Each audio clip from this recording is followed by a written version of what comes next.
आमची आजी म्हणायची, राजाचा रंक व्हायला येळ लागत नाही. आणि आमच्या आजीचं म्हणणं बी.आर. शेट्टीनं अगदी तंतोतंत खरं करून दाखवलं. आलिशान महालात राहणारा, रोल्स रॉयल्स मधून हिंडणारा, प्रायव्हेट जेट मधून फिरणारा, दुबईच्या बुर्ज खलिफामध्ये 2 फ्लोअरचा मालक असणारा हा राजा फक्त एका ट्विटमुळे करोडपतीचा रोडपती झाला. त्याची 18,000 कोटी रुपयांच्या किमतीची कंपनी त्याला भाजीपाल्याच्या भावात विकावी लागली. हातात फक्त 400 रुपये घेऊन या व्यक्तीनं बिझनेसमध्ये पाऊल ठेवलं आणि कोटींची संपत्ती उभी केली होती. पण एक दिवस आकाशाची उंची गाठणाऱ्या त्याच्या नशिबाने पलटी मारली आणि एका क्षणात तो कमावलेलं सगळं गमावून बसला. पण हा व्यक्ती आहे तरी कोण आणि फक्त एकाच ट्विटमुळे तो कसं सगळं गमावून बसला, त्याचीच ही सगळी गोष्ट. नमस्कार, मी काजल आणि तुम्ही पाहताय विषय. मंडळी, ही गोष्ट सुरू होते कर्नाटकातील एका छोट्याशा गावातून. शंभू आणि कुसुमा शेट्टी यांच्या घरी 1 ऑगस्ट 1942 ला बावा गुथू रघुरामचा जन्म झाला. सुरुवातीचं शिक्षण बावा गुथूने गावातच पूर्ण केलं. नंतर मणिपाल युनिव्हर्सिटीतून त्याने फार्मसीचं शिक्षण घेतलं आणि काही काळ त्याने उडुपीमध्ये नगर परिषद अधिकाऱ्याची नोकरी देखील केली. दरम्यान त्याचं लग्न झालं होतं. पण आपण शिकलेल्या क्षेत्रात हात आजमावून पाहण्यासाठी त्याने अधिकाऱ्याची नोकरी सोडली आणि 1973 मध्ये अवघ्या 400 रुपयात दुबई गाठली. तिथे त्याने सुरुवातीला फार्मा सेल्समॅन म्हणून काम केलं. सुरुवातीच्या काळात दुबईत असताना शेट्टी सकाळी लवकर घरोघरी जाऊन सेल्समॅन म्हणून औषध विकायला निघून जायचे. 30 वर्ष अहोरात्र मेहनत करून त्यांनी जिद्दीच्या जोरावर स्वतःचं हॉस्पिटल उभारलं. या सगळ्या कामात त्यांच्या बायकोने त्यांना मोलाची साथ दिली होती. पुढे या बिझनेसमध्ये त्यांच्या नशिबाने जोर पकडला आणि एक हॉस्पिटलमधून सुरू झालेला त्यांचा प्रवास NMC हेल्थ नावाच्या कंपनीपर्यंत येऊन ठेपला. बघता बघता त्यांचं NMC हेल्थचं एका मल्टीनॅशनल कंपनीत रूपांतर झालं. पुढे 1980 मध्ये शेट्टी यांनी UAE एक्सचेंज नावाची कंपनी विकत घेतली. ही कंपनी UAE मध्ये काम करणाऱ्या बाहेरील लोकांना त्यांच्या देशात सहज पैसे पाठवण्यास मदत करते. 2016 मध्ये UAE एक्सचेंजची 31 देशांमध्ये 800 कार्यालये होती.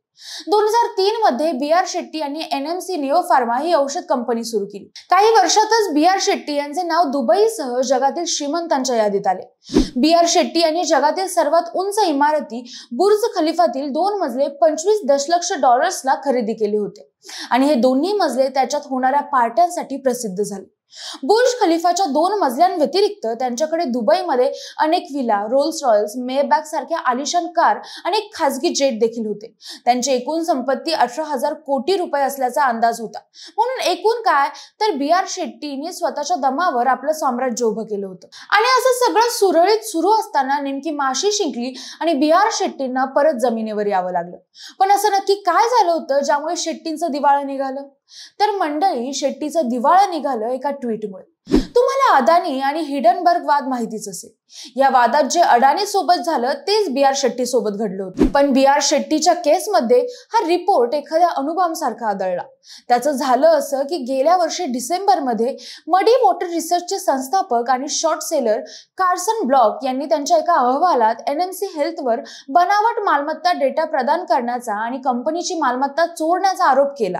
तेव्हा शेट्टीच्या व्यवसायाला मोठा फटका बसला. फक्त 3 महिन्यानंतर NMCच्या शेअर्सना लंडन स्टॉक एक्सचेंजवर व्यवहार करण्यास बंदी घालण्यात आली आणि त्याच्या 2 आठवड्यांपूर्वी त्यांनी जाहीर केलं की बी.आर. शेट्टीवर जवळजवळ $1 अब्ज कर्ज आहे, जो शेट्टीकडून लपवण्यात आलं होतं. या अहवालाच्या प्रकाशनानंतर कंपनीच्या शेअर मूल्यात मोठी घसरण झाली. या परिस्थितीमुळे शेट्टी यांना राजीनामा द्यावा लागला आणि NMC हेल्थला लंडन स्टॉक एक्सचेंज मधून काढून टाकण्यात आलं.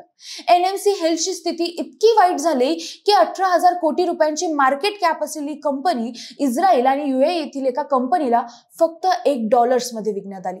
त्यानंतर त्याचे मूल्यांकन कमी होत गेले आणि शेवटी कंपनी फक्त $1 ला विकली गेली. म्हणजे आजच्या घडीला ही 18,000 कोटींची कंपनी 74 रुपयांना विकली गेली. पण शेट्टी यांच्या समोरील आव्हाने केवळ आर्थिक नव्हती, तर त्यांना कायदेशीर अडचणींचा देखील सामना करावा लागला, ज्यात अबुधाबी कमर्शियल बँकेकडून खटला आणि भारतीय अधिकाऱ्यांकडून चौकशीचा समावेश होता. त्यांची खाती UAEच्या सेंट्रल बँकेने जप्त केली आणि त्यांच्या कंपन्यांवर निर्बंध लादले गेले.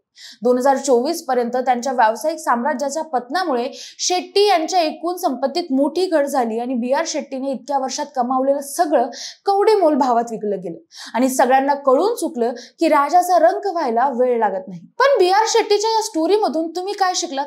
तुम्हाला काय वाटतं कमेंट करून नक्की सांगा. आणि जर हा व्हिडिओ आवडला असेल तर लाईक आणि शेअर करा. सोबतच आपल्या विशेष भारी या YouTube चॅनलला सबस्क्राईब करा. आणि जर हा व्हिडिओ तुम्ही फेसबुकवर बघत असाल तर तिथेही आपल्या विशेष भारी FB या पेजला फॉलो करायला विसरू नका. धन्यवाद.